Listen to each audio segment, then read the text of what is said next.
Le monde est devenu un grand hôpital psychiatrique où les fous se promènent en liberté.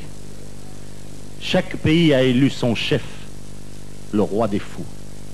Et pour ne pas que les rois s'ennuient, on leur a donné des jouets, des petits soldats, des camions, des avions à réaction. Et les rois des fous du monde entier s'invitent entre eux pour jouer. Au cours de petits goûters, ils se comparent leurs jouets. Tu as vu mon sous-marin? Et toi, tu as vu mon canon comme il tire bien? Tous les soirs, ils jouent très tard. Ils font la bombe. Ils poussent leurs petits soldats qui tombent sous les billes. Quand il n'y en a plus, ils les remplacent. Et puis les rois des fous échangent leurs jouets. Je te prête mon pétrole, mais toi tu me prêtes ta bombe à neutrons. D'accord, file-moi ton uranium et je te prêterai mes camions de soldats. Et puis il y a des rois des fous qui n'ont rien à échanger. Pas de jouets, même pas de quoi manger. À 4 heures, ils ont droit à un petit goûter à partager en 3. Ils vivent au tiers. C'est le tiers-monde.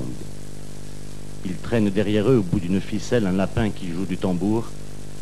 Et en les voyant passer, les rois des fous du monde entier leur jettent pour s'amuser des petits noyaux d'olives nucléaires. Et puis de temps en temps, il arrive un docteur qui veut soigner les fous. On l'appelle prix Nobel de la paix.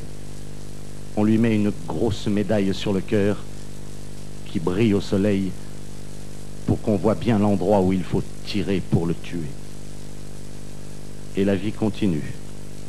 Les rois des fous du monde entier s'entourent de débiles qu'ils choisissent eux-mêmes.